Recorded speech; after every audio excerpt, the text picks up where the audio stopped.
Welcome back, guys. Welcome back. We want to look at adding fractions. And we're going to look at both adding like fractions and unlike fractions. What is unlike fraction? What is like fraction first? Like fraction is when the denominators are the same. Remember, we looked at a fraction and we're saying that the bottom number is the denominator and the top number is the numerator.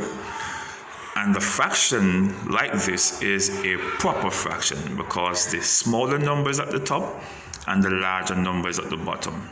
If you have the larger number at the top, it is going to be an improper fraction.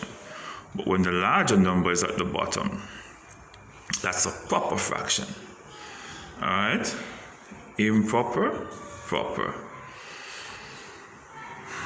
Here we have two proper fractions, like fractions. When the denominators are the same, all you need to do is keep it. And then you add the numerators. 3/5. That's the lowest possible term because it is not an equivalent fraction. You can't reduce it. We leave it as it is, as a proper fraction. All right. When we're doing mixed numbers, we will discuss further on the fact that you should not leave your answers as an improper fraction. You'll have to convert it to a mixed fraction. In this particular example, we have 2/8 plus 4/8. It's a like fraction, so all you need to do is to keep the denominator. Then you add both numerators. That will give you 6. 4 plus 2 equals 6. This is an equivalent fraction. It can be reduced. An equivalent fraction is a fraction where the denominator and numerator can be divided or multiplied by the same number. And in this particular case, this can be divided by the same number. The highest common factor we could use is what? 2. 2 will be the highest we can use. 2 can go into both.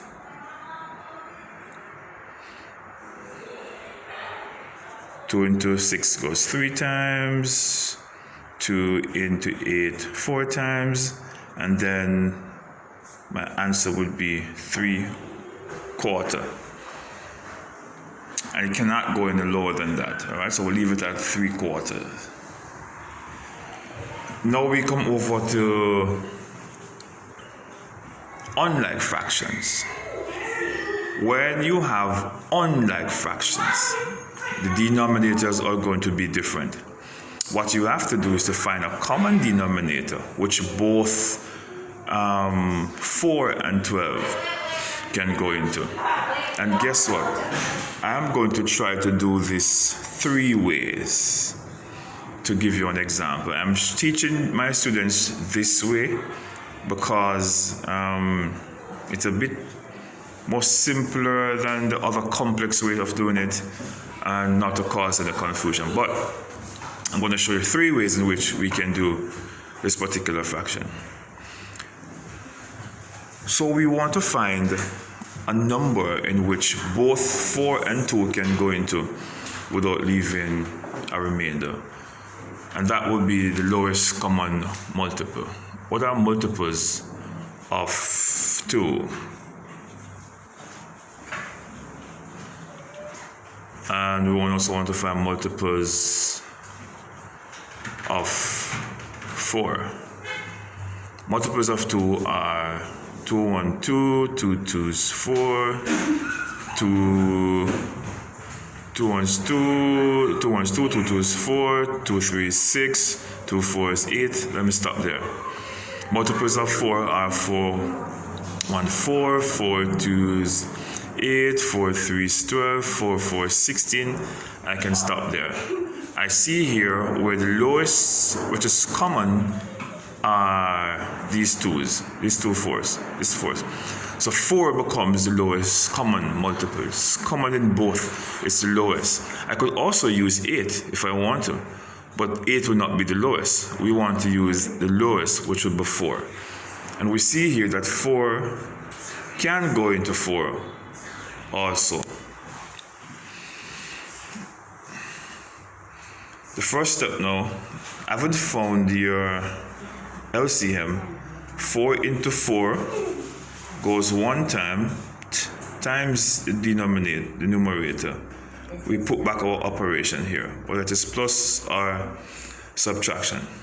And we say 2 can go into 4 2 times the numerator.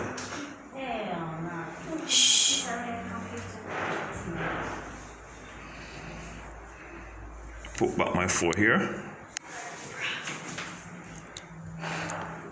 When you're doing mathematics, you always work in the bracket first, all right? So 1 times 2, 2, plus 2, 1, 2. And that will equal to 2 plus 2 is 4 over 4. And 4 over 4 is the same as 1. Because if I'm going to use the highest common factor to go in, I could use 4, which can go into both this 4 and this 4. Alright? So 4 into 4 would be, let me do it the long way, instead of jumping that step. I'm going to use 4 as the highest common factor, which can go into both 4 and 4. 4 into 4, 1. 4 into 4, 1. Answer will be 1 over 1. Any number over 1,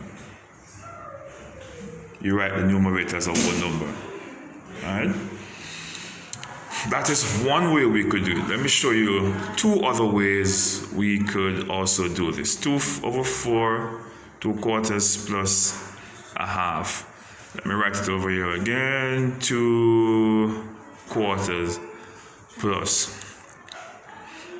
a half. Alright, so what we could do, we could multiply this side times 2 and multiply this side times 4. Let's see if we get the same answer. 2 2s, 4, 2 4s, 8. 4 1, 4, 4 2s, 8. If 8 over 8, it becomes a like fraction. 4 plus 4 equals 8 over 8. The highest common factor which can go into both would be 8. 8 into 8, 1. 8 into 8, 1. 1 over 1 or 1. That's the second way. The third way is we could multiply 4 times 1 equals 4.